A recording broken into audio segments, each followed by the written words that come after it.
My name is Jack. I am 38 years old, a successful businessman, and the owner of a chain of coffee shops in Chicago. As a successful businessman at 38 and the owner of a coffee shop chain in Chicago, I was accustomed to each day following a strict schedule.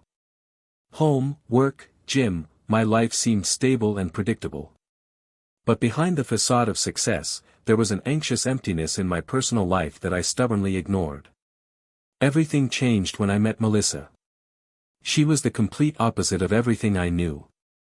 A fiery brunette with expressive eyes, Melissa was a stripper from a small town in Oklahoma. We met at a corporate party where she had been invited as entertainment. Her charisma and zest for life captivated me from the first glance. She seemed free, unpredictable, full of energy, everything I lacked. I remember how she laughed at my boring jokes and how every gesture of hers spoke of a life lived to the fullest, not by a schedule. Our romance developed rapidly. We spent every free moment together, traveled to different cities, ate hot dogs on the go in parks, and strolled until late at night. Soon, I realized I was ready to change my life for her. We got married 6 months after we met. I bought us a house in the suburbs, big and cozy, with a garden where I dreamed of growing roses. I suggested Melissa quit her job, assuring her that she no longer needed to worry about money. She agreed but insisted on maintaining her independence. At first, everything seemed perfect. We threw parties, invited friends over, and cooked dinners together. But after a few months, I began to notice that Melissa often went out on various errands. On business, to a girlfriend, or to the store, her explanations became increasingly vague. Sometimes she returned late at night smelling of perfume I didn't recognize. I tried to ignore it, convincing myself it was just my jealousy, but anxiety settled in my heart. One day, returning home earlier than usual, I noticed a business card on the kitchen table with the logo of the nightclub where she used to work. This club was downtown, and I immediately remembered how once we passed by it, and Melissa avoided the conversation when I asked if she missed her old job.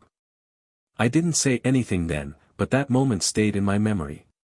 Now I decided not to say anything either, but the anxiety grew stronger. A few days later, I accidentally saw a message on her phone from someone named T, talking about an evening not to be missed. It was strange. I tried to recall who this T was but couldn't. Finally, the doubts became unbearable, and I hired a private detective. A week later, the detective brought me photographs. They showed Melissa performing on stage at the club. Her movements were as graceful as the day I first saw her. But then she left with some man. I felt my world crumbling. It wasn't just a shock. It was a betrayal I hadn't expected. Confrontation was inevitable. When I presented Melissa with the evidence, she didn't deny it. She confessed that she missed the freedom she had in her past life. Her words sounded sincere, but I could no longer trust her. However, the real blow came later when it turned out that Melissa had used my money to cover her brother's debts. It turned out that this T was her brother Thomas, who owned several underground casinos in Oklahoma. His debts were enormous, and Melissa had hidden this from me the whole time. The court process was a real ordeal. Melissa filed a countersuit, demanding to keep our 3-bedroom house. I was sure she didn't have the money or arguments to succeed, but she managed to hire a lawyer who surprisingly energetically conducted her case. Only later, several months down the line, did I learn of the rumors. The lawyer had agreed to represent her for a rather unconventional form of payment. These details, while confirming my worst fears about her morals, were too delicate for me to use in court. Her demands didn't end there. One day, the lawyer came to me personally with a cold smile on his face.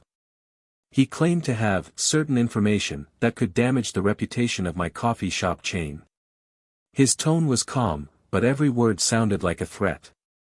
He suggested settling the matter amicably, transfer $500,000 to Melissa and avoid an unwanted scandal.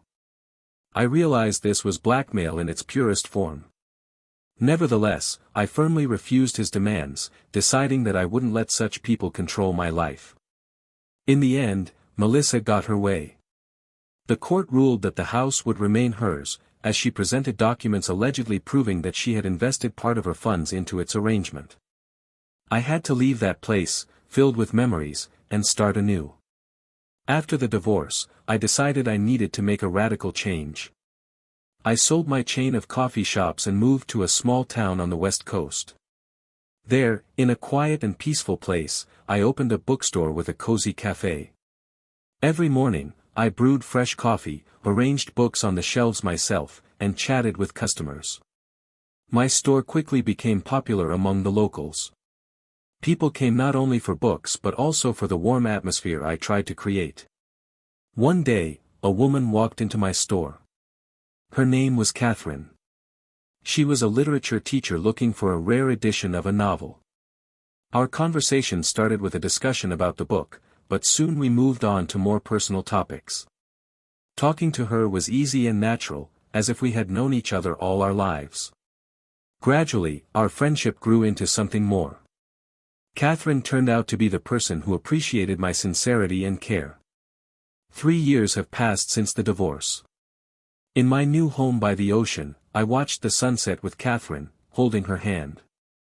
We drank wine, listened to the sound of the surf, and laughed at old stories. I realized that all the trials I had gone through were just steps to a new happiness. My life wasn't perfect, but it was real. And at that moment, I understood that I didn't want to change anything else. This experience taught me an important lesson: a man must control his finances and think ahead about protecting his property. After all the trials, I arranged all my assets and property legally in such a way that no one could take them away again. To do this, I created a trust in my name and transferred all the main assets, including future income, into it. This allowed me to limit access to my property in case of any claims. I also signed a prenuptial agreement, which in the future will protect me from the division of property in the event of a new marriage. In addition, I registered my company as a separate legal entity, which ensured the protection of personal funds from any business risks. This not only gave me confidence in the future but also the peace of mind I had been searching for so long.